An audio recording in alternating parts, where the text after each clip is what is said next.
Hi there, it's Monday, September 13th, 2021.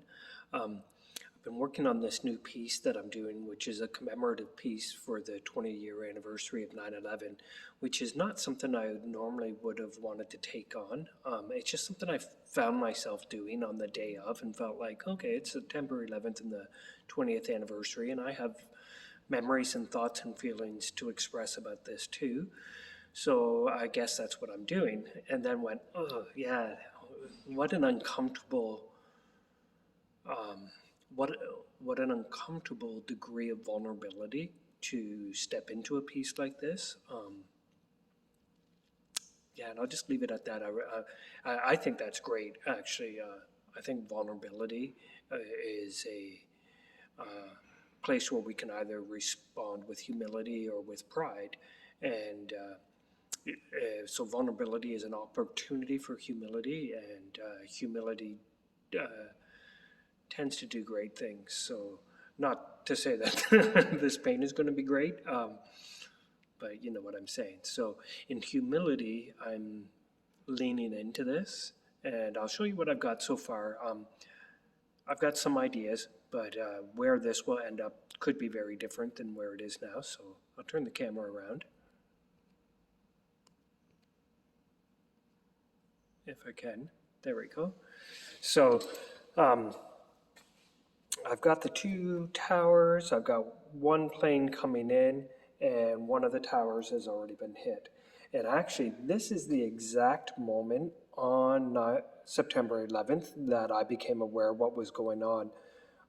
Well, maybe about a minute before this. So my wife saw on the news that, hey, a plane crashed into one of the Twin Towers, and I put it on and was trying to make sense of how could an accident like that happen? Like, oh my goodness.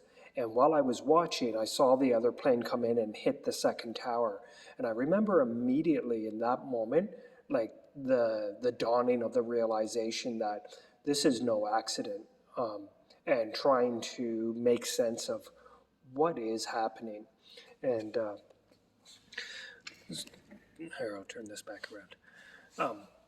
So, I mean, the things that stand out for me about that day are one, what a crazy and aggressive plan of Al Qaeda to, target the Pentagon, target the World Trade Twin Towers, and target potentially the White House or Capitol building, to try to disable entire systems, which would have, if completely successful, would have weakened the United States to a point of vulnerability to cause chaos, and who knows, what ideally they might have envisioned as a follow-up course of action. But it was a very, very aggressive, it was a very creative plan, it was a very aggressive plan, and it was a terrible, wicked act. Why do I call it wicked? Like maybe, if I were on the other side of the world, I wouldn't have deemed it as wicked, I would have deemed it as righteous. Well, yeah, let's talk about wickedness. Certainly what we saw among the lives of those who were impacted on individual levels, that this was nothing short of pit of hell kind of wicked. So I think perhaps that's a valuable extrapolation, that how do we define wickedness? Wickedness is seen through the eyes of an individual. So when an individual's story is impacted by another person in a way that produces this type of anguish and suffering, it's just evil regardless of the reasoning behind it. So in other words, I would argue tentatively here, because I don't know what the full implications are of what I'm saying, but I would argue that if my behaviors, for any justification, cause an experience which is demonstrably evil for any individuals, then the behavior is evil, is wicked. Um, yeah, I'll just put that out there. So anyway, these are some of the things I'm thinking about.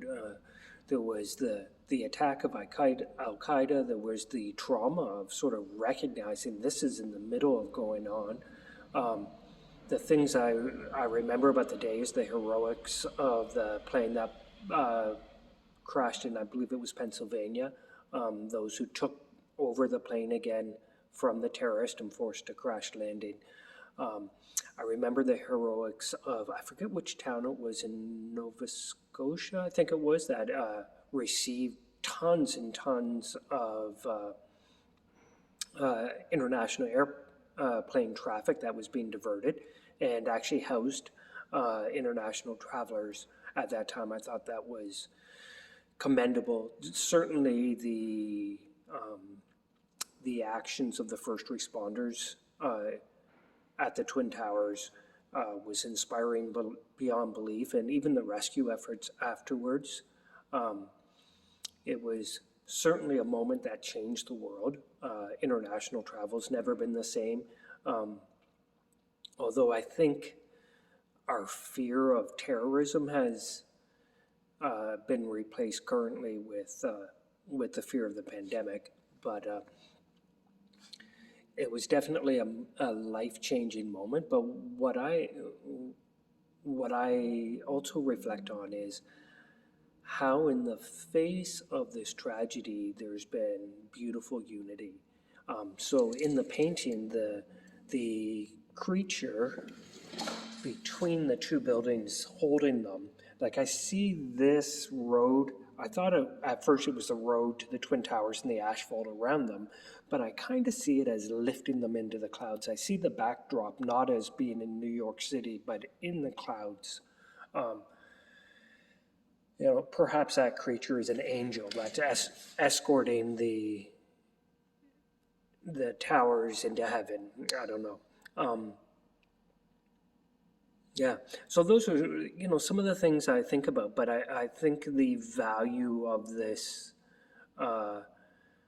this time today to reflect is on the value of unity, the value of standing together with someone who's being victimized, the value of standing in the gap, of even putting ourselves in harm's way when we weren't the ones targeted. I think there's just such a beautiful and incredibly unifying element to the human spirit in that type of gesture. So those are the things I'm reflecting on today.